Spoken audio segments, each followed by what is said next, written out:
कोई दीवाना कहता है, कोई पागल समझता है। ना ना ना ना ना ना ना ना ना ना ना ना ना है। मैं तुझसे दूर कैसा हूँ, तू मुझसे दूर कैसी है। मैं तुझसे दूर कहते हैं, यहाँ सब लोग कहते हैं। मेरी आंखों में आंसू है, जो तुम समझो तो मोती है, न समझो तो जो ना समझे तो पानी है। हेलो दोस्त, मैं पंकज कुमार और आप देख रहे हैं exam Guru on YouTube channel.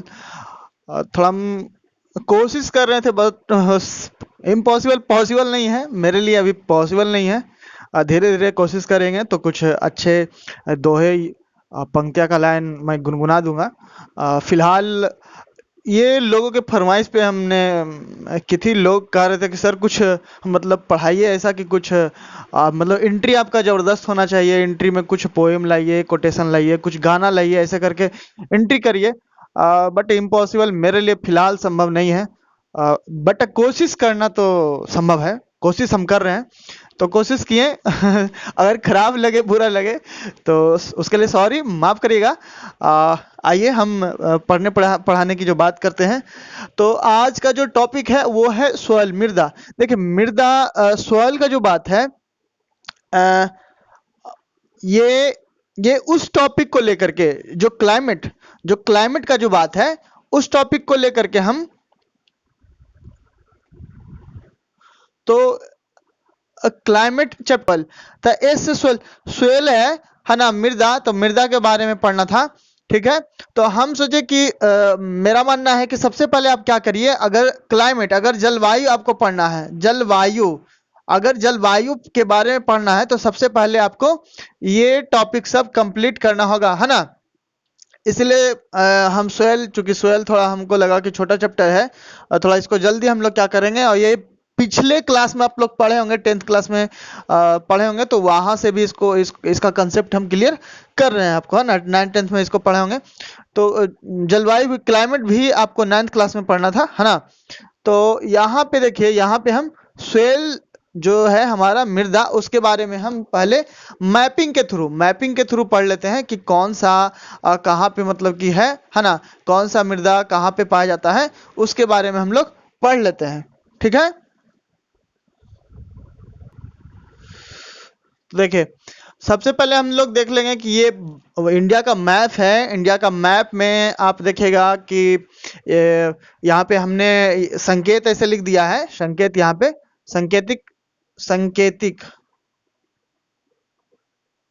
संकेतिक, ऐसे करके संकेत दे दिए हैं मृदा का संकेतिक, कि कौन सा मृदा किस स्टेट में पाया जाता है ना, कहाँ से कहाँ है।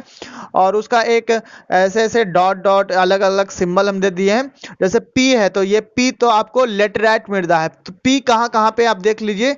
पी जो है वो पी यहाँ पे है, यहाँ पे देखिए, है ना, इस क्षेत्र में यहाँ पे पी है।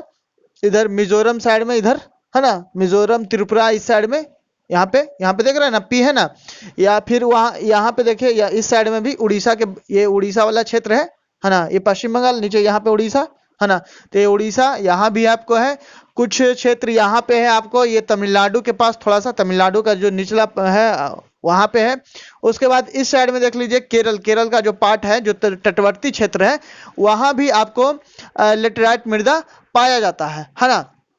तो ऐसे करके सांकेतिक सिंबल से आप लोग याद कर सकते हैं, है ना। ये सबसे ज्यादा देखिए यहाँ पे कि ये जो डॉट डॉट है, गोल गोल गोल गोल ऐसा है, तो ये काली मिट्टी, ये काली मिट्टी है, ये वाला जो है ये क्या है, ये यहाँ पे लिख देते हैं, ये काली मिट्टी हो गया, ये काली मिट्टी, ये काली मिट्टी का है। और ये वाला, ये मिट्टी, ये जो है, ये जलोढ़ मिट्टी, ये जलोढ़ मिट्टी है ना, ये जलोढ़ मिट्टी है। यहाँ भी ऐसे लिख देते हैं,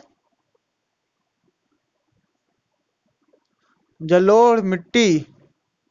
ठीक है, ये जलोढ़ मिट्टी है। ठीक है, लाल मृदा है, लाल मृदा देखिए इस साइड में है ना, ये आपका इधर हो गया नागालैंड वगैरह इस साइड में है ना।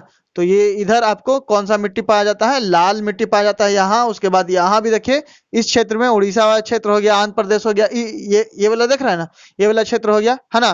तो इसे तमिलनाडु हो गया, उड़ीसा हो गया, उसके बाद ये आंध्र प्रदेश हो गया। तो ये क्षेत्र में भी है ना, यहाँ तेलंगाना का भी यहाँ साइड आता है, ये वाला क्षेत्र है, इसमें लाल मिट्टी पाया जाता है ना, इसमें लाल मिट्टी पाया जाता है। लाल मिट्टी यहाँ भी पाया जाता है, देख लीजिए मध्य प्रदेश के बगल में, यहाँ पे मध्य प्रदेश बगल में, इधर गुजरात, इधर राजस्थान, इधर मध्य प्रदेश, यहाँ बगल में, यहाँ पे बीच में क्या है आपको रेड सॉइल है, लाल मिट्टी है। और इस साइड में भी, यहाँ भी देख लीजिए ये वाला, ये देखिए दोनों साइड तटवर्ती क्षेत्र में, देख लीजिए दोनों साइड तटवर्ती के बगल में, ये दोनों साइड में इधर पाया जाता है। और यहाँ पे गुजरात, राजस्थान और एमपी के बीचों बीच में यहाँ पे पाया जाता है ना। क्या पाया जाता है जी, तो रेड सोयल, लाल मिट्टी पाया जाता है। उसके बाद आप देखिए लेटराइट का तो हो गया, लाल मिट्टी हो गया, काली मिट्टी भी हो गया, जलोढ़ मिट्टी भी हो गया, शुष्क मृदा, ये शुष्क मृदा मतलब शुष्क मृदा मतलब लग ही रहा है कि सूखा हुआ है ना। तो सूखा हुआ कहाँ, तो ये चले जाइए आप यहाँ पे, ये जो राजस्थान वाला पार्ट है, ये वाला पार्ट, यहाँ पे क्या है, शुष्क मृदा पाया जाता है। ठीक है, उसके बाद देखिए, उसके बाद सबसे पहले हम लोग पढ़ते हैं, सबसे पहले क्या पढ़ते हैं यहाँ पे हम लोग पढ़ते हैं मृदा। तो ऐसे आ जाते हैं है ना, एक मिनट, देखिए ऐसे आ जाते हैं मृदा। मृदा के बारे में क्या बोल रहा है कि देखिए मृदा क्या है, मृदा क्या है, सॉइल क्या है, कि प्राकृतिक संसाधन मृदा है ना। प्राकृतिक संसाधन और भी पढ़ाना था, लेकिन जब हम पढ़ा रहे थे संसाधन पढ़ा रहे थे चैप्टर, तो ज्योग्राफी में, तो उसमें एक लास्ट टॉपिक आया था, मृदा के बारे में पढ़ना था, मृदा संसाधन के बारे में, इसीलिए ये टॉपिक हम लाए हैं कि मृदा संसाधन पढ़ा देते हैं। तो वहां पे ज्योग्राफी का ये पार्ट नंबर 3 यानी तीसरा शायद हो जाएगा, तो वो कंप्लीट हो जाएगा है ना, सीरीज कंप्लीट हो जाएगा, इसीलिए इस टॉपिक को हम कंप्लीट करवा रहे हैं, पढ़ा रहे हैं। ठीक है, देखिए क्या कह रहा है कि भूपृष्ठ पर असंगठित दानेदार, भूपृष्ठ पर असंगठित है ना, यानी जो भूमि पे है बहुत सारा क्या है, लेयर बना हुआ है ना, लेयर बना हुआ है, बहुत सारा असंगठित है। आप इतना बड़ा ढेला उठाइएगा या इतना बड़ा उठाइएगा तो उसमें क्या रहेगा, बहुत महीन भी रहेगा, कंकड़, बालू, पत्थर, बहुत सारा चीज उसमें रहेगा है ना। और मिट्टी का साइज जो रहेगा, कोई उसमें दम ये क्या बोलता है, बहुत महीन होगा है ना। और कुछ बड़ा बड़ा भी रहेगा, ढेला भी रहेगा, ईंट भी रहेगा, पत्थर भी रहेगा, सब कुछ रहेगा, उसमें बहुत सारा चीज रहेगा। तो सब चीज असंगठित, सब चीज असंगठित, भूपृष्ठ पर असंगठित दानेदार कणों वाली जो परत होती है, उसी को हम लोग क्या बोलते हैं, उसी को मिट्टी बोलते हैं। भारत के में अधिकांश मृदा दोमट मिट्टी है, भारत का जो अधिकांश मृदा है वो कैसी मिट्टी है, वो दोमट मिट्टी है। ठीक है, ह्यूमस, देखिए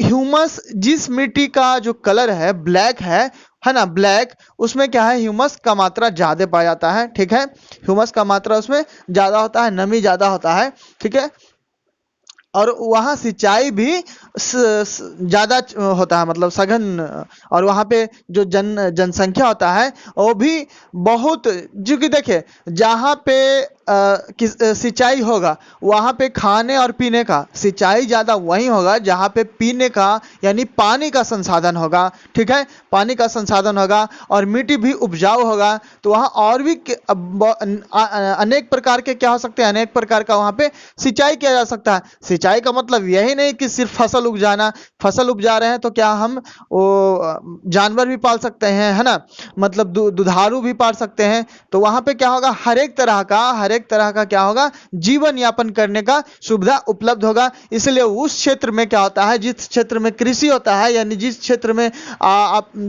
में कृषि अधिक मात्रा में होगा, उस क्षेत्र में क्या होगा, जनसंख्या घनत्व बहुत अधिक होगा। ठीक है, तो यहाँ पे देखिए, अब इसके बारे में अब इसके बाद पढ़ते हैं मृदा के कणों के प्रकार। मृदा का जो कण है उसका प्रकार कैसे कैसे है, तो बजरी है ना, उसके बाद रेत है, गाद है, चिका है, पंख है, उसके बाद गुलास्म है। ठीक है, अब देखिए ये तो साइज हो गया मृदा का, कण के प्रकार है ना, कण। उसके बाद देखिए पीएच मान, हम लोग केमिस्ट्री में भी पढ़े थे कि पीएच मान निकालना होता है ना। 7 रहेगा तो क्या हो जाएगा, न्यूट्रल हो जाएगा। और 6 तक, 1 से 6 तक अम्लीय होता है, ठीक है, अम्लीय होता है। और क्षारीय में 8 से लेकर के 14 तक क्षारीय हो जाएगा, है ना, क्षारीय में अल्कलाइन, है ना, ठीक है। मृदा निर्माण के कारक कौन कौन है, कौन कौन सा मृदा निर्माण होने में अपना सहभागिता निभाते हैं, किनके कारण मृदा का निर्माण होता है, उसी के बारे में इसमें बता रहा है। कह रहा है कि देखिए मूल पदार्थ क्या है, मतलब मृदा का जो मूल पदार्थ है बनता है, कहने का मतलब कोई चीज हम बना रहे हैं, छड़ बना रहे हैं, चाहे कोई भी चीज बर्तन बना रहे हैं, तो उसका जो रॉ मटेरियल है ना, वो कौन है, तो वो क्या है, आयरन है। तो उसी प्रकार से यहाँ अयस्क है, आयरन का अयस्क है। उसी प्रकार से यहाँ भी है कि जो मिट्टी बन रहा है, मिट्टी का मेन जो प्रोडक्ट, जो मेन उसका जो अयस्क है, कहने का मतलब मेन जो चीज है उसका, है ना, जो संसाधन है, वो मेन संसाधन कौन सा है, तो सेल यानी पत्थर है, ठीक है, सेल यानी पत्थर है। प्लस क्या है, अपशिष्ट मृदा उसमें रहता है। उसके बाद फिर क्या है, परिवहनकृत मृदा, है ना, मतलब एक जगह से दूसरी जगह मृदा क्या हुआ, ऐसे उड़ते उड़ते कटते ऐसे ऐसे आगे बढ़ते चला गया। इसके कारण से क्या होता है, मृदा का निर्माण होता है। स्थलाकृति मतलब उच्चावच, कहीं पहाड़ पठार ऐसे करके है ना। और उसी से क्या निकलता है, उससे चीका मिट्टी का निर्माण इसी से होता है। स्थलाकृति यानी उच्चावच से आपको चीका मिट्टी का निर्माण होता है। ऊपर में पढ़े थे, यहाँ पे चीका मिट्टी, ठीक है। जलवायु के कारण क्या होता है, जलवायु के कारण की प्रवणता और बार बार बारिश होकर के क्या होता है, बाष्पीकरण होने से भी मृदा का निर्माण होता है, ठीक है। बाष्पीकरण प्लस आर्द्रता प्लस तापक्रम बढ़ते घटते से क्या होता है, बहुत सारे चट्टाने टूट जाते हैं, है ना, बहुत सारे चट्टाने टूटते हैं। फिर वो क्या होता है, एक जगह से दूसरे जगह जाता है। फिर बड़ा साइज रहता है तो चट्टान क्या होता है, जब एक जगह से दूसरी जगह ढुलेगा तो क्या होगा, जैसे अब यहाँ से चट्टान ढुलते नीचे आया, पूरा मैदानी क्षेत्र में आया, तो जो टूटा वो क्या होगा, वो फिर छोटा होगा, फिर वहां से वो टूटेगा, छोटा होगा, टूटेगा, ऐसे फिर क्या होगा, बहुत छोटे छोटे टुकड़े में बट जाएंगे। और इस प्रकार से मृदा बनने का जो प्रक्रम है वो जारी रहता है, ठीक है। उसके बाद देखिए, जलवायु तो हो गया, जैविक क्रियाएं भी इसमें, जैसे कि देखिए चींटी, दीमक और केचुआ क्या है, केचुआ जब मिट्टी में क्या करता है, घर बनाता है ऐसे करके, है ना, खाता है, नीचे जाता है, मिट्टी को खाता है, बाहर निकालता है, लैट्रिन पोटी करता है ना। तो उससे भी क्या होता है, उससे भी मिट्टी क्या होता है, मिट्टी का निर्माण होता है। कहते हैं ना कि जो केचुआ होता है वो क्या है, केचुआ चींटी सब जो भी है ना, ये सब क्या है, किसान का साथी होता है, किसान का क्या होता है, साथी होता है ना। उसके बाद बोल देखे कालावधि का मतलब कि समय भी एक इंपॉर्टेंट है, मृदा के निर्माण का एक कारक है। ऐसा नहीं है कि आज चट्टान ऊपर से टूटा कल हो जाएगा मृदा बन जाएगा, पॉसिबल नहीं है, ऐसा नहीं होता है। मृदा को बनने में बहुत अधिक समय लगते हैं, हजारों साल, कई साल लग जाते हैं मृदा बनने में। क्योंकि जब पानी के बहाव से भी क्या होता है, मिट्टी का निर्माण होता है, जिसको जलोढ़ मिट्टी कहते हैं। जलोढ़ का मतलब जल लुढ़का करके लाया, जल के बहाव से जो मृदा बनता है, उसी को हम लोग क्या बोलते हैं, जलोढ़ मिट्टी बोलते हैं, ठीक है। तो जलोढ़ मृदा भी जो होता है वो कैसे बनता है, वो पहाड़ से जो पानी निकलता है ना, पानी क्या करता है, पहाड़ को काटते जब नदी में आकर के गिरता है, नदी से गिरते हुए जब समुद्र में जाता है, तो जो बीच रास्ते में उसको जो पत्थर पहाड़ जो रुकावट आता है उसको काटते हुए आगे जाता है। और इससे क्या होता है, जो पत्थर टूटा वो धीरे धीरे रुघड़ाते टूटते फूटते क्या होता है, जब छोटा छोटा कण में जब बदल जाता है, तो फिर क्या होता है, उसमें वही कण फिर आगे चल करके क्या होता है, समय रहते भर में क्या होता है, कालांतर समय का जब प्रभाव पड़ता है, तो फिर क्या होता है, वो मृदा का निर्माण होता है, ठीक है। मृदा बनता है, मिट्टी बनता है उससे, ठीक है। उसके बाद उसके बाद देखिए, ये तो कालावधि का बात हो गया। उसके बाद कह रहा है कि भारतीय कृषि अनुसंधान परिषद आईसीएआर के तहत जो है, आईसीएआर के तहत मृदा का प्रकार। आईसीएआर क्या है? ये कृषि क्षेत्र चाहे अन्य क्षेत्र में क्या करता है, एक भूमिका निभाता है ना। इसका सहभागिता होता है, ये जांच पड़ताल करता है, यहाँ पे जांच होता है, रिसर्च सेंटर एक तरह से है, ठीक है। कृषि के क्षेत्र में रिसर्च सेंटर ये है भारतीय कृषि अनुसंधान परिषद, है ना।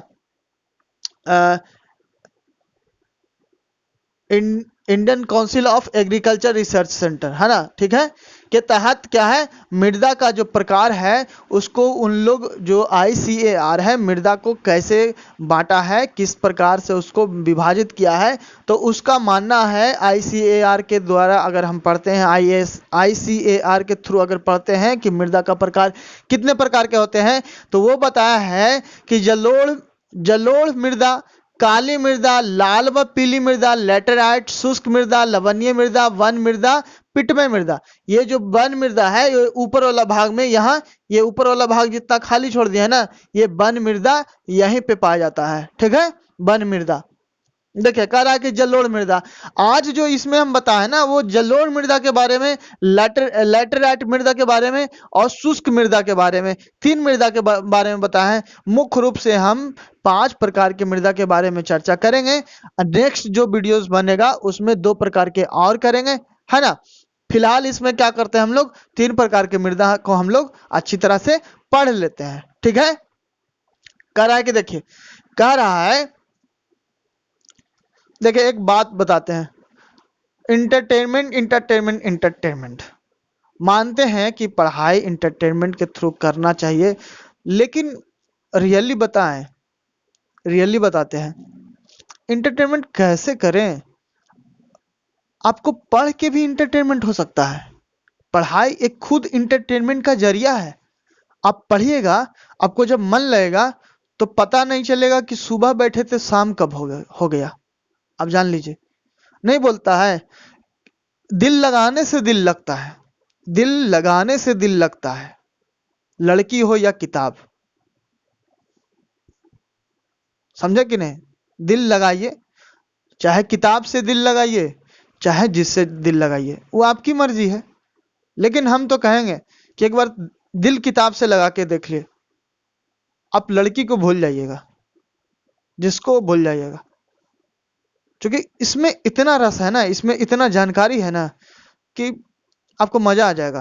आपको बताते हैं, आपको लगेगा कि हम अभी बहुत कम जानते हैं, और जिस दिन फर्स्ट टाइम पढ़िएगा उस दिन तो लगेगा कुछ हम जानते ही नहीं थे।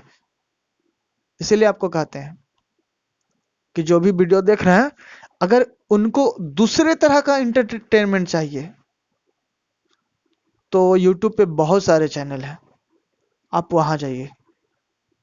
अगर पढ़ाई वाला इंटरटेनमेंट चाहिए तो आपको बताते हैं कि आप इस चैनल पे आइए, मेरे चैनल पे आइए, ये आपका अपना चैनल है, इस पे आइए। आपको आप देखिए, किसी चीज में रमने से, जैसे देखिए वो रम जो बोतल में होता है, वो रम जो बोतल में होता है वो भी नशा नहीं देता है, वो रम जो बोतल में होता है वो भी नशा नहीं देता है, जब तक कि उसको ग्लास में छोड़ ना दिया जाए।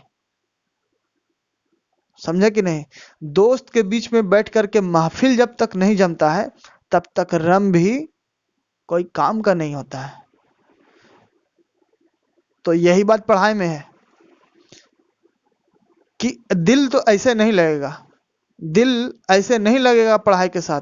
जैसे कोई लड़की आपको ऐसे थोड़ी पसंद आ जाएगी, चाहे कोई भी चीज आप किसी पे ऐसे कैसे विश्वास कर लेगा, नहीं करिएगा, है ना। तो पढ़ाई भी इसी तरीका से है। आप धीरे धीरे क्या करिए, वीडियोस को देखिए, पढ़िए, समझिए, इंटरटेन यहीं पे करिए ना। आपको क्या इंटरटेन ये नहीं अच्छा आपको लग रहा है कि भाई मृदा इतना, बाप रे, भारत के बारे में आप क्या जानते हैं? भारत के बारे में, भारत के मृदा के बारे में आप क्या जानते हैं? नहीं जानते हैं भाई। जानना है, जानने की जो इच्छा है ना, ये खुद चाहत। इंटरटेनमेंट क्या है? प्यार मोहब्बत क्या है? चाहत। तो पढ़ाई भी एक चाहत, पढ़ाई में चाहत रखिए, मजा आ जाएगा। फिर आपका दिन सुबह शाम सब रंगीन होने वाला है। पढ़िए, देखिए, अब बुरा नहीं मानिएगा, ठीक है ना। कुछ लोग बुरा मान जाते हैं, मेरे बातों से कुछ लोग बुरा मान जाते हैं, सब्सक्राइब करके भी अनसब्सक्राइब कर दिए जाते हैं। हम भी तो बहुत मेहनत कर रहे हैं,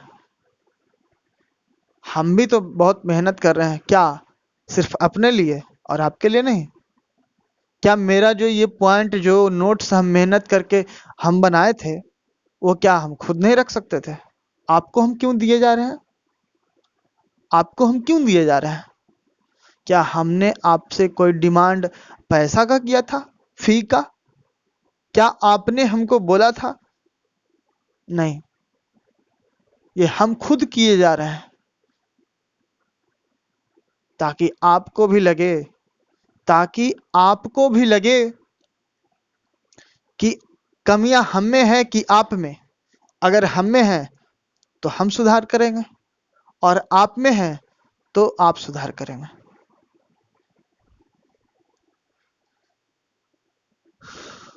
हम बस YouTube पे आए हैं कुछ सीखने, बस। हम हर जगह सीखते हैं, जो हमको नया लगता है हम वहां सीखते हैं, सब जगह। YouTube हमको नया लगा, जबकि YouTube तो बहुत पहले से आया हुआ था, बट हमको नया लगा चूंकि हम इसमें गए हैं। पहले हम YouTube को बाहर से देखते थे, अब YouTube के अंदर हम गए हैं, तो भैया ये तो नया है मेरे लिए, अंदर गए तो नया है। बात थोड़ा नहीं समझ में आएगा, हम जानते हैं, लेकिन गौर से सुनिएगा हम क्या बोलना चाहते हैं। देखिए, कह रहा है कि जो जलोढ़ मिट्टी है उसको ICAR जो बताया है, वो कितने प्रकार से बताया है, वो बताया आपको 448 8 टाइप्स, 8 टाइप, इसका 8 प्रकार का बताया है, जिसमें हम जलोढ़ मिट्टी के बारे में आज पढ़ रहे हैं। जलोढ़ मिट्टी के बारे में कह रहा है कि भारत का जितना क्षेत्रफल है उसका 40% जलोढ़ मृदा से घिरा हुआ है। भारत का जितना क्षेत्रफल है, उस क्षेत्रफल का, जो हमारा इंडिया है, उस क्षेत्रफल का, अपने क्षेत्रफल का 40% भाग में ये क्या है, फैला हुआ है जलोढ़ मिट्टी। जलोढ़ मिट्टी पाया कहाँ जाता है? तो जहां पे नदी होगा, नदी के किनारे ये जो घाटी होगा, है ना, उसमें क्या पाया जाएगा, ये जलोढ़ मिट्टी पाया जाएगा। कह रहा है कि आखिर ये पाया कहाँ जाता है, इसका क्या निश्चित जगह है? तो भारत के उत्तरी मैदान है। देखिए यहाँ पे, ये भारत का जो उत्तरी मैदान है, ये वाला, ये भारत का उत्तरी मैदान। यहाँ पे हम क्या पढ़ा है आपको, ये भारत का जो उत्तरी मैदान है, यहाँ पे क्या पढ़ा है कि यहाँ पे जलोढ़ मिट्टी पाया जाता है। यहाँ पे देखिए, यहाँ ये सब जलोढ़ मिट्टी है, ये सब पूरा जलोढ़ मिट्टी है, ये सब पूरा जलोढ़ मिट्टी है, यहाँ जलोढ़ मिट्टी है। तो ये उत्तरी मैदान है ना, उत्तरी मैदान। तो ये उत्तरी मैदान में क्या पाया जाता है, आपका जलोढ़ मिट्टी। जलोढ़ मिट्टी पाने का मेन कारण ये भी है कि यहाँ से नदी गुजरती है, गंगा, ये सब यहीं से गुजर रही है। तो गंगा गुजरेगी, हिमालय से जो निकलने वाली जो नदियां हैं वो क्या करेगी, अपने साथ मलबा बहा करके लाएगी। जब मलबा बहा कर लाएगी तो वही मलबा क्या होगा, मिट्टी का निर्माण वही मिट्टी में बदलेगा। तो वही जो मलबा बदलेगा वो जल के द्वारा लाया गया था, इसीलिए उसको हम लोग क्या बोल दिए, उस मिट्टी को क्या बोले, जलोढ़ मिट्टी बोल दिए। सिंपल सा तो बात है, आ रहा है समझ में ना।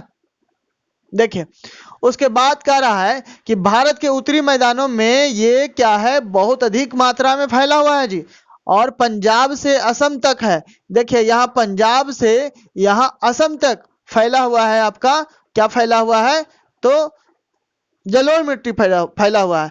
और कह रहा है कि नर्मदा, ताप्ती, महानदी, गोदावरी, कृष्णा और कावेरी की घाटियों, है ना, इधर देखिए, ये वाला है ना, यहाँ पे है ना, नर्मदा, ताप्ती, महानदी, गोदावरी, सब में क्या है, फैला हुआ है ये, है ना। उसके बाद कह रहा है कि कावेरी की घाटियों एवं केरल के तटवर्ती, ये जो केरल है आपका, ये केरल, तो केरल के तट में, तटवर्ती क्षेत्र मतलब जहां पे नदी, जहां पे समुद्र या नदी, है ना, और जमीन का बीच का बगल का जो किनारा है उसको तटवर्ती, ठीक है, उसको बोलते हैं। नहीं तो और क्या बोल सकते हैं, जहां पे केरल जगह है, पूरा केरल किसी भी किसी का किनारा, किसी का किनारा वाला भाग, किसी का बाउंड्री वाला भाग, वो तटवर्तीय क्षेत्र होता है।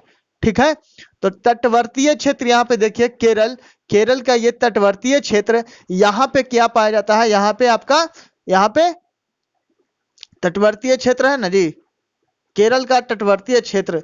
तो यहाँ भी क्या पाया जाता है आपका, यहाँ जलोढ़ मिट्टी पाया जाता है, थोड़ा बहुत पाया जाता है। हिमालय के 3 प्रमुख नदियां जो सिंधु, गंगा तथा ब्रह्मपुत्र हैं, और उसकी सहायक नदियां, ये सभी क्या करेंगे, ये मलबा लेकर के आएंगे। तो जब मलबा लेकर के आएगा तो वही मलबा क्या होगा, जलोढ़ मिट्टी बन जाएगा। समझ रहे हैं ना, वही वही क्या बनेगा, जलोढ़ मृदा बन जाएगा। उसके बाद बोल रहा है, देखिए पश्चिम से पूरब की ओर, पश्चिम से पूरब की ओर आप जाइएगा तो क्या होगा कि बालू का जो मात्रा है ना वो कम होते चला जाएगा, बालू का मात्रा क्या होगा, कम होते चला जाएगा। इस मिट्टी में पोटास, फॉस्फेरिक एसिड, चूना तथा जैविक पदार्थ अधिक मात्रा में पाया जाता है। किस मिट्टी में, देखिए जलोढ़ मिट्टी में क्या क्या पाया जाता है, तो क्या पाया जाता है जी, तो पोटास पाया जाता है, फॉस्फेरिक एसिड पाया जाता है, चूना और जैविक पदार्थ। जैविक पदार्थ मतलब जीव जंतु का जो है, जैसे हड्डी उड्डी, ये वो बहुत सारा चीज जैविक पदार्थ है ना, तो जैविक पदार्थ अधिक मात्रा में पाया जाता है। इसीलिए इसमें ह्यूमस अधिक होता है। जब ह्यूमस अधिक होगा तो उपजाऊ अधिक होगा, उपजाऊ अधिक होगा तो इसमें फसल अधिक होगा, फसल अधिक होगा तो फिर क्या होगा, यहाँ पे लोग ज्यादा बसेंगे। जब लोग ज्यादा बसेंगे तो क्या होगा, घनी आबादी होगी। जब घनी आबादी होगी तो क्या होगा, तो जलवायु प्रदूषण जरूर होगा। समझे कि नहीं, जलवायु प्रदूषण जरूर होगा। इसका रंग है कैसा है, हल्के धूसर और राख धूसर जैसा। हल्का धूसर है, धूसर मतलब धुंधलापन टाइप का हल्का है ना। और राख, राख देखबे करते हो, कोई चीज को जलाते हैं तो राख हल्का कालापन टाइप का रहता है ना। तो उसी तरह वैसा ही कलर का ये जलोढ़ मिट्टी का कलर होता है। इसका उपयोगिता, ये कहाँ उपयोगिता होता है, इसका क्या महत्व है, तो इसका कृषि के क्षेत्र में बहुत अधिक महत्व है। चूंकि इसमें क्या पाया जाता है, इसमें बहुत सारे इसमें ह्यूमस पाया जाता है। ह्यूमस के कारण क्या होता है, इसमें नमी रहता है, नमी होने के कारण क्या होता है, ये सिंचाई युक्त मिट्टी बन पाता है। ठीक है, उसके बाद देखिए जलोढ़ मिट्टी, आयु के आधार पे जलोढ़ मिट्टी का 2 प्रकार होता है।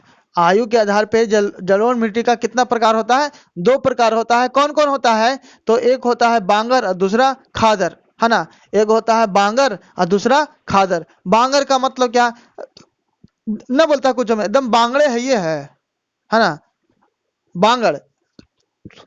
तो वो पुरानी जलोढ़ मिट्टी होता है, पुरानी जलोढ़ मिट्टी होता है।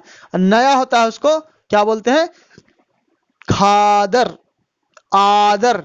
नया जो आदमी रहेगा उसको करेंगे आदर, और हो जाएगा खादर। और जो बकलोल रहेगा, जो पुराना हो जाता है वो बकलोल हो जाता है ना। तो वो बकलोल हो जाएगा तो वो क्या हो जाएगा, वो बांगड़, बांगड़, बांगड़ सीमेंट, भांगर सीमेंट का सीमेंट, है ना। तो बांगड़, ये जो ये बांगर है, बांगर मिट्टी, इसमें पाया क्या जाता है, तो कैल्शियम कार्बोनेट प्लस कंकड़ पाया जाता है ना। इसका रंग कैसा होता है, तो पीला लाल भूरा होता है। इसका रंग क्या होता है जी, पीला लाल भूरा होता है। ये खादर होता है जो नया जलोढ़ मिट्टी होता है, ये इसमें क्या पाया जाता है, तो कंकड़ पाया जाता है और महीन महीन कण पाया जाता है, बहुत सारा, है ना। बालू के जैसा महीन महीन कण पाया जाता है। कह रहा है कि जो बांगर होता है ना, इसी को हम लोग रेह बोलते हैं। बांगर मिट्टी को ही क्या बोलते हैं, रेह बोलते हैं। तो रेह कहाँ बोलते हैं, तो शुष्क क्षेत्र में, जहां पे गर्मी अधिक पड़ता है, जहां पे सूखा पड़ता है, उस क्षेत्र में हम लोग बांगर को क्या बोलते हैं, रेह बोलते हैं। बांगर कैसा मिट्टी है, तो पुराना पुराना हो जाएगा तो बांगर हो जाएगा, है ना। और जो नया रहेगा उसको आदर करेंगे तो खादर। नया रहेगा, नया मिट्टी को, नया पुतो, नया कोई भी चीज नया को क्या करते हैं, आदर। तो नया को आदर तो उसको खादर। और जो पुराना रहेगा वो बकलोर रहेगा, उसको बांगड़, दम बांगड़े है ये है। ठीक है, याद रहेगा। उसके बाद देखिए कह रहा है कि देखिए ये 2 पॉइंट है ना, इसको जरूर ध्यान में रखिएगा। यहाँ से क्वेश्चन आता है, कह रहा है कि विश्व मृदा दिवस कब मनाया जाता है जी? तो 5 दिसंबर को स्टार्ट हुआ था। 5 दिसंबर को स्टार्ट हुआ था विश्व मृदा दिवस। अब मृदा दिवस 5 दिसंबर को स्टार्ट हुआ था, 2016 में हुआ था।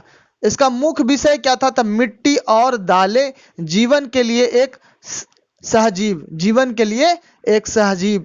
उद्देश्य इसका क्या था? विश्व मृदा दिवस का क्या उद्देश्य था? किस कारण से विश्व मृदा दिवस मनाया गया, रखा गया इस डेट में? तो इसका क्या उद्देश्य था? तब मृदा स्वास्थ्य के प्रति तथा जीवन में मृदा के योगदान के प्रति लोगों को जागरूक बढ़ाना।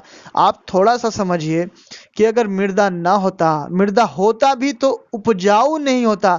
जिस क्षेत्र में मृदा उपजाऊ नहीं है, वहां के लोगों से जा करके आप समझिए कि वो, आप सोच लीजिए, आप सीधा सा सोचिए कि जिस क्षेत्र में मृदा नहीं रहेगा, उपजाऊ नहीं होगा, वहां की कृषि का क्या हाल होगा। जब कृषि वहां जब कृषि मतलब खेती नहीं होगी, है ना, कृषि के लिए खेती नहीं होगी, तो वहां दूसरे राज्य से, दूसरे देश से वहां क्या करना पड़ेगा? हमको मंगवाना पड़ेगा। ठीक है, समझ रहे हैं ना? तो बहुत सारा चीज है, और भी चीज है कि आप वहाँ फसल उपजा नहीं सकते हैं तो गाय नहीं रख सकते हैं, बहुत सारा चीज नहीं रख सकते हैं, दुधारू चीज नहीं रख सकते हैं। हाँ, उस क्षेत्र में रहने वाले वैसे दुधारू जानवर रख सकते हैं। जैसे राजस्थान में वहाँ क्या है, वहाँ शुष्क ज़्यादा है क्षेत्र, वहाँ बलुआ ज़्यादा है, वहाँ पे आपको ये मिट्टी नहीं है, जलोढ़ मिट्टी नहीं है, वहाँ ह्यूमस का, वहाँ पे सिंचाई का क्षेत्र नाम मात्र है। तो वहाँ पे क्या है, वहाँ पे ऊँट पाला जाता है, दूध तो वो भी देता है ना। लेकिन वो क्या करता है, वो कटीला पौधा खाता है, कटीला, जैसे कि आपको बैरूर का जो है ना, वो बबूलिसम का जो कांटा रहता है ना, उसको खा करके वो जीवित रहता है। कैक्टस होता है, बहुत सारा चीज होता है, क्योंकि वहां पे देखिए कैक्टस सिसम में वो कांटा जो होता है ना, वो भी एक तरह का पत्ती होता है। पत्ती इसलिए कह सकते हैं, चाहे पत्ती इसलिए होता है वो, कि अगर वो पत्ती अगर खुला रहेगा, ऐसे होगा, तो बाष्पन की क्रिया ज़्यादा होगी, और वहाँ पे चूंकि एक्चुअली वहाँ पे पानी का मात्रा ही नहीं है, बहुत कम है। तो अगर जिस जो कांटा है पत्ता में अगर बदल जाए, कांटा पत्ता में बदल जाए, तो बाष्पीकरण तेजी से होगा और पौधा क्या हो जाएगा, सूख जाएगा। पता चलेगा उस एरिया में सूखा ही सूखा आ गया, लोग मरने लगेंगे, है ना।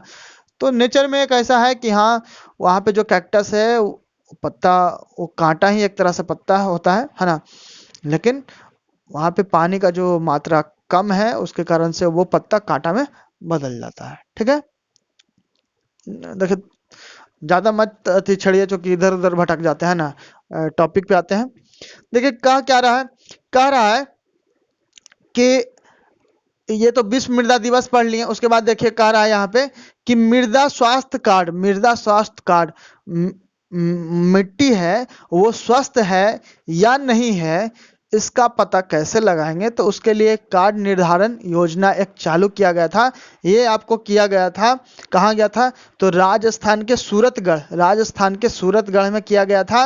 ये क्यों किया गया था? वहाँ का जो मिट्टी जो धीरे धीरे क्या होने लगा था, खराब। चूंकि राजस्थान का ये वाला क्षेत्र, इधर मिट्टी खराब, इधर तो मरुस्थल है ही, तो इधर फिर क्या होने लगा, मिट्टी खराब होने लगा। मिट्टी जब खराब होने लगा तो धीरे धीरे क्या होगा, ये पूरा एरिया को खराब कर देगा। ठीक है, पूरा, जैसे बगल में इधर यूपी है, तो देखिए यूपी का इस वाला भाग जो राजस्थान के बगल में है, वो भी धीरे धीरे क्या हो रहा था, मिट्टी खराब हो रहा था।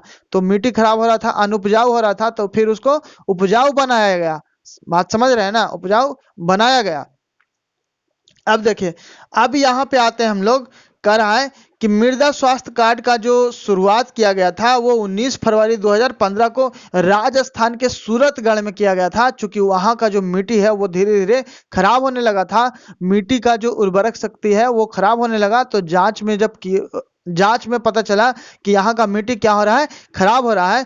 तब उसके लिए एक कार्ड योजना एक लाया गया कि नहीं, इस मिट्टी से क्या किया जाए, यहाँ पे पहले जांच किया जाए कि कहाँ कहाँ का मिट्टी खराब है ना, राजस्थान का किस किस क्षेत्र का मिट्टी खराब है।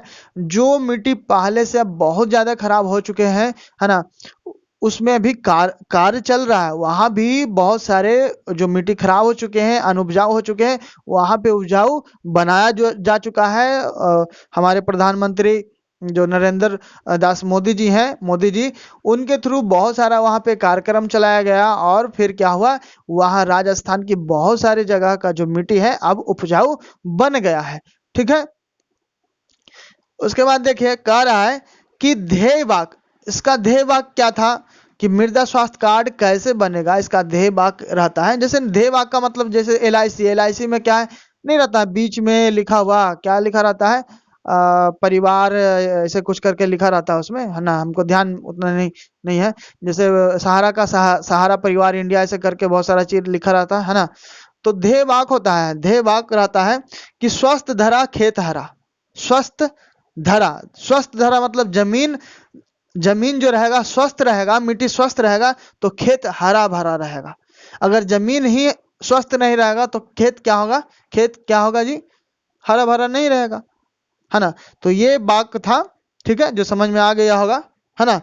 उसके बाद कह रहा है कि ये जो कार्ड है ना वो नवीकरण किया जाता था, उसको रिन्यूअल किया जाता था हर एक 4 साल के बाद, है ना। हर एक 4 साल के बाद क्या किया जाता था, इसका रिन्यूअल कर दिया जाता था। ठीक है, जो किसान अपना बनाते थे इस कार्ड को, है ना, किसान कार्ड, एक जैसे किसान का जो कार्ड बनता है ना, तो उसी तरह से ये भी वहाँ पे राजस्थान में मृदा स्वास्थ्य कार्ड बनाया जाता था कि आपका इतना खेती है, हाँ तो आपका खेती है तो वहाँ का मिट्टी कैसा है, तो पूरा रिपोर्टिंग करना रहता था। ठीक है, पूरा रिपोर्ट बताइए, है ना, जांच पड़ताल होगा। अगर थोड़ा सा भी वहाँ पे क्या होगा, वहाँ पे pH मान बढ़ गया, यानी कि pH मान बढ़ गया यानी कि आप खेती के लायक नहीं रहा, मतलब धीरे धीरे मतलब कि आपका खेत क्या हो रहा है, अस्वस्थ हो रहा है, तो उस पर जांच होता था मिट्टी को और फिर वहां पे सुधारा जाता था। ठीक है, इसीलिए ये कार्ड बनाया गया था। अब देखिए, अब इधर आते हैं, कह रहा है कि अब लेटेराइट जो मृदा है, लेटेराइट ये क्या है, ईंट बनाने के काम में आता है, ईंट बनाने के काम में आता है। देखिए इसका विकास कैसे हुआ है, लेटेराइट मृदा हम लोग पढ़े थे, लेटेराइट मृदा कहाँ पे पाया जाता है, तो लेटेराइट मृदा देखिए ये देखिए इधर इधर देखिए, ये केरल कर्नाटक का जो तटवर्ती क्षेत्र है, इस क्षेत्र में भी आपको पाया जाता है लेटेराइट मृदा। यहाँ पे जो उड़ीसा है, यहाँ पे देखिए उड़ीसा है तो यहाँ भी पाया जाता है, और यहाँ पे देख लीजिए, यहाँ पे त्रिपुरा वगैरह इधर है, इधर पड़ रहा है ना, त्रिपुरा मिजोरम इधर पड़ रहा है ना, बांग्लादेश से ऊपर यहाँ पे, तो यहाँ भी पाया जाता है आपको लेटेराइट मृदा पाया जाता है।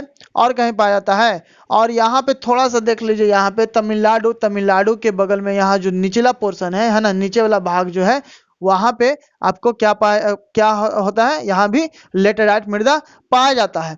ठीक है, कह रहा है कि अधिक वर्षा या अधिक तापमान या प्रायद्वीपीय पठार के ऊंचे क्षेत्रों में इसका विकास होता है लेटेराइट मृदा का। ठीक है, जहां पे क्या होगा, पहाड़ी क्षेत्र होगा, जहां अधिक बारिश होगा और जहां का तापमान अधिक होगा, है ना, उस जगह पे लेटेराइट मृदा पाया जाएगा। कहने का मतलब जहाँ पहाड़ी इलाका है, जहाँ का पहाड़ी इलाका, वहाँ का तापमान और अधिक वर्षा होता है, बारिश होता है, वहाँ क्या होगा, वहाँ पे क्या होगा जी, ये पाया जाएगा, है ना। जैसे यहाँ पे है ना, यहाँ पे आपको क्या है, यहाँ पे मेघालय वगैरह, यहाँ पे, तो यहाँ पे देखिए, है ना, तो यहाँ पे पाया जाएगा। उसके बाद देखिए इसका क्या है, निर्माण कैसे होता है, तो आर्द्रता एवं शुष्कता, है ना, मतलब नमी और गर्मी जहां दोनों रहेगा, रेगुलर परिवर्तन होते रहेगा, बार बार गर्मी पड़ेगा ठंडा पड़ेगा, गर्मी पड़ेगा ठंडा पड़ेगा, गर्मी होगा ठंड पड़े, तो वहां पे क्या होगा, लेटेराइट मृदा बनेगा, वहां पे क्या होगा, लेटेराइट मृदा बनेगा। उसके बाद देखिए इसमें पाया क्या जाता है सबसे ज्यादा, तो रासायनिक चीज पाया जाता है, आयरन और सिलिका, आयरन और सिलिका। आयरन और सिलिका को हम लोग ऐसे लिख सकते हैं ना, फेसी, फेसी, ठीक है, सिलिका और एफी। देखिए आयरन और सिलिका पाया जाता है, वर्षा के बाद क्या होता है कि आयरन का जो ऑक्साइड है ना, वो अल्युमिनियम के यौगिक से मिल जाता है। ठीक है, आयरन के ऑक्साइड है वो अल्युमिनियम के यौगिक से मिल जाता है। ठीक है, अब देखिए, अब कह रहा है यहाँ पे यहाँ पे कह रहा है कि कणों के आकार लेटेराइट, कणों के आकार पर लेटेराइट मृदा को 1 2 3 3 भाग में बांटा गया है। 3 प्रकार का यहाँ पे बताया गया है कि कण के आधार पे लेटेराइट मृदा कितने प्रकार के होते हैं, तो 3 प्रकार के होते हैं। पहला भूजलीय लेटेराइट, भूजलीय भूजलीय जिस जगह पे जल पाया जाएगा, जिस जमीन पे जल पाया जाएगा उस जगह पे क्या होगा, लेटेराइट मृदा का निर्माण होगा, है ना। जैसे में देखिए कि जहां पे बारिश हुआ, यहाँ पे लिखा है कि बारिश होगा, उसके बाद क्या होगा, बारिश होने के बाद जो लौह अयस्क होगा वो जमीन के नीचे चला जाएगा, है ना, जमीन के नीचे चला जाएगा।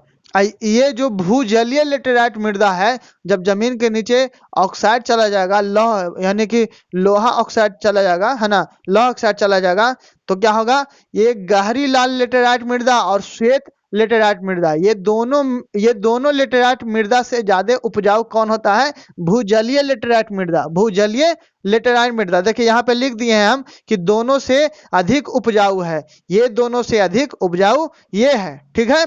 गहरी लाल लेटेराइट मृदा जो होता है उसमें लौह अयस्क और पोटास क्या होता है, अधिक होता है ना, उर्वरता इसमें पाया जाता है, ठीक है, लेकिन उर्वरता शक्ति इसमें कम होता है ना। ये निचले भाग में क्या होता है, इसका खेती होता है, मतलब पहाड़ से ऐसे दम बहुत नीचे जब आएंगे, मतलब मैदानी क्षेत्र में, तो वहां पे यह खेती होता है, निचले भाग में इसका खेती होता है। श्वेत लेटेराइट मृदा, श्वेत मतलब सफेद होने का कारण, इसमें इसको नाम क्या रखा गया है, श्वेत लेटेराइट मृदा। सफेद क्यों हो जाता है जी, तो सफेद होने का जो कारण है वो केओलिन इसमें पाया जाता है। केओलिन पाने के कारण क्या होता है, ये जो लेटेराइट मृदा है ये सफेद रंग का दिखता है, ठीक है। अब देखिए यह मिट्टी किस प्रकार फसल के लिए उपजाऊ है, ये कैसा फसल के लिए उपजाऊ है, इसमें किस प्रकार का खेती किया जाता है लेटेराइट मृदा में, जिसके बारे में यहाँ बताया गया है। तो यहाँ पे क्या होगा, पहाड़ी क्षेत्र में तो जानते हैं कि चाय और इलायची यही सब तो होगा, है ना। क्योंकि देखिए इस जगह हम लोग इस जगह क्या पढ़े हैं, इस जगह इलायची वगैरह ये सब पाया जाएगा, है ना। चाय और इलायची, जो पहाड़ी क्षेत्र है जहाँ पे ज्यादा क्या होता है, चाय इलायची, है ना। काजू का भी फसल होता है जो तमिलनाडु और आंध्र प्रदेश और केरल की लाल लेटेराइट मृदा में होता है। काजू का फसल कहाँ होता है, तमिलनाडु, आंध्र प्रदेश, केरल की लाल जो लेटेराइट मृदा होता है। ये पूछ सकता है कि जो काजू का जो फसल होता है उसमें कैसा मिट्टी का जरूरत होता है, तो लेटेराइट में भी पूछ सकता है कि कौन सा लेटेराइट, तो लाल जो लेटेराइट मृदा होता है उसी में काजू का फसल किया जाता है, ठीक है। उसके बाद देखिए यहाँ पे शुष्क मृदा का मतलब ही समझ में आ रहा होगा कि सूखा हुआ मृदा में कोई नमी नहीं हो, है ना। एक तरह से कह सकते हैं कि दम बालू, पूरा ही बालू टाइप का पूरा बालू हो। इसका रंग कैसा होता है, तो लाल से होकर के किशमिशी तक होता है, किशमिश का जैसा कलर होता है, भूरापन हल्का उस टाइप से होता है ना। संरचना में एक कैसा होता है शुष्क मृदा, तो संरचना में इसमें बालू और प्रकृति लवणीय होता है, इसमें बालू होता है और लवणीय होता है ये, ठीक है। इसके जो इस जिसमें बालू और लवण जो युक्त जो मृदा होता है उसको अगर आप उसको पानी में डाल करके पानी को गर्म करिएगा तो फेन निकलेगा, और फेन को फिर आप क्या करिएगा, अलग हटा दीजिएगा, तो क्या होगा, उससे नमक भी प्राप्त हो सकता है, ठीक है। इनमें नमी और ह्यूमस की कमी होती है, पहले ही हम बता चुके थे कि शुष्क मृदा है, तो शुष्क मृदा से आप समझिए कि इसमें नमी का तो कोई अंश ही नहीं रहेगा, है ना। नमी नहीं रहेगा तो फिर क्या, ह्यूमस भी नहीं होगा, ह्यूमस ही नहीं होगा तो इसमें कृषि योग्य ये जमीन नहीं रहेगा, एक तरह से बंजर जैसा रहेगा। कह रहा है कि यह शुष्क स्थलाकृति वाले पश्चिमी राजस्थान का मतलब देखिए, ये आपको राजस्थान हो गया, तो पश्चिमी राजस्थान का मतलब ये वाला जो पश्चिमी राजस्थान है, ये वाला भाग, इधर वाला भाग, ये वाला भाग, ये वाला, तो ये पश्चिमी राजस्थान है। तो पश्चिमी राजस्थान में विकसित हुआ है ये मृदाएं अनुर्वर का मतलब आप उसमें उर्वरक शक्ति नहीं है ना। क्योंकि इनमें ह्यूमस और जैव पदार्थ कम मात्रा में पाया जाता है। इसके पहले भी हम बता चुके हैं, तुरंत अभी पहले बताए थे कि इसमें क्या है, शुष्क मृदा से आप क्या समझिए कि ये सूखा रहेगा, इसमें ह्यूमस नहीं रहेगा, नमी नहीं रहेगा। जो नमी ही नहीं रहेगा तो क्या होगा, वो सिंचाई के लिए अनुपयुक्त रहेगा, है ना, अनुपजाऊ रहेगा, अनुर्वरक रहेगा, है ना। तो इसका एक वीडियोस और लाएंगे, चूंकि उसमें कवर करेंगे जो 2 और मृदा का प्रकार बचा है उसको कवर कर लेंगे, ठीक है। तो एक सीरीज, मृदा का सीरीज एक हो जाएगा और कंप्लीट हो जाएगा। फिर क्या करेंगे कि मृदा से क्वेश्चन जो एग्जाम में आता है उसका भी हम प्रैक्टिस करवा देंगे, ठीक है। उसके बाद इसको मैप पे भी थोड़ा मैप भी प्रैक्टिस कर लिया जाएगा, है ना। जो लोग ग्रुप से जुड़े हुए हैं, टेलीग्राम व्हाट्सएप ग्रुप से, वो क्या करें कि अब उनका पढ़ाई रेगुलर होगा। अब कहीं भी कोई किसी चीज़ का दिक्कत अब नहीं हो रहा है, ना लाइटिंग का, ना किसी भी चीज़ का दिक्कत नहीं होगा, इसलिए क्लास अब रेगुलर चलने वाला है। तो क्लास आप लोग रेगुलर करिए, ठीक है। और जो फेसबुक पे और टेलीग्राम पे जो 8:20 या 9 बजे, 8:20 से 9 बजे के बीच में जो चलता था क्वेश्चन का, जो चलता था सेट चलता था, वो आज से रेगुलर रहेगा, है ना, वो कंटिन्यू रहेगा। सब लोग ज्वाइन करिएगा, ठीक है। Okay okay, thank you. जय हिंद, जय भारत। दोस्त, एक बात करना बहुत ज़रूरी था, क्योंकि कोशिश हम भी कर रहे हैं कि जितना जल्दी हो आपका ये चैनल क्या हो, जल्दी से मोनेटाइज हो जाए, जिससे फिर क्या होगा कि हम कम्युनिटी पोस्ट कर सकते हैं और लोग हमसे ज़्यादा से ज़्यादा लोग जुड़ सकते हैं। इसके लिए आप लोगों का हेल्प चाहिए। हेल्प इस प्रकार से करिएगा कि जो भी वीडियोस देख रहे होंगे, जो सब्सक्राइब नहीं किए होंगे, वो सब्सक्राइब कर देंगे, और जो सब्सक्राइब किए होंगे और नहीं भी किए होंगे, तो सब मिलाकर के कहना है कि थोड़ा लाइक जरूर करिए। देखिए तो लाइक करिए, कमेंट जरूर दीजिए कि हाँ कैसा लगा वीडियोज, क्योंकि आपके कमेंट पे ही हम क्या करते हैं, उस पर मेहनत करते हैं। आप कमेंट दीजिए कि हाँ खराब लगे तो खराब आप दीजिए कि हाँ सर खराब था, ये यहाँ पे आपको ये चीज नहीं बोलना था, आप इसको थोड़ा अलग ढंग से बनाइएगा, आप नेक्स्ट वीडियो आप लिखिए। आप देखिए, हम बोल दिए ना कि आप लोग हमारे भाई हैं, आपको जैसे देखना है, हमको as a teacher, as a mentor, भाई, जो देखना है आपको, जो समझना है आप समझिए, ठीक है। आप हमको क्या आप लोग से हम सीख रहे हैं, आप जो हमको सिखाते हैं हम उसी तरीका से सीखते हैं। आप कमेंट में बताते हैं कि ऐसे सर ऐसे करना है, तो हम कमेंट के आधार पे चलते हैं कि हाँ नहीं हमको ऐसे करना है, नहीं नहीं ऐसे करना है। तो प्लीज़ आप कमेंट करिए, जितना हो सके ज़्यादा कमेंट करिए, लाइक करिए। चूँकि लाइक करते हैं तो क्या होता है, अंदर से एनर्जी आता है, लगता है कि नहीं लोग लाइक कर रहे हैं, तो फिर क्या करते हैं और मेहनत करते हैं, है ना। तो देखिए, मतलब ये मत समझिएगा कि थोड़ा सा अथी के लिए हम भीख मांग रहे हैं, मतलब कि मतलब अब जो मेरा दिल का बात था कि हाँ चूंकि आपसे सीखना है, हमको बस सीखना है ना। आपका सपोर्ट चाहिए चैनल मोनेटाइज करवाने के लिए, इसमें सब्सक्राइबर और आए, मतलब कि उसी में उसी के लिए आप लोग से मतलब कि एक हेल्प का हम इच्छा अपना जाहिर कर रहे हैं कि हाँ थोड़ा करिए, मतलब कि ठीक है। Okay, thank you.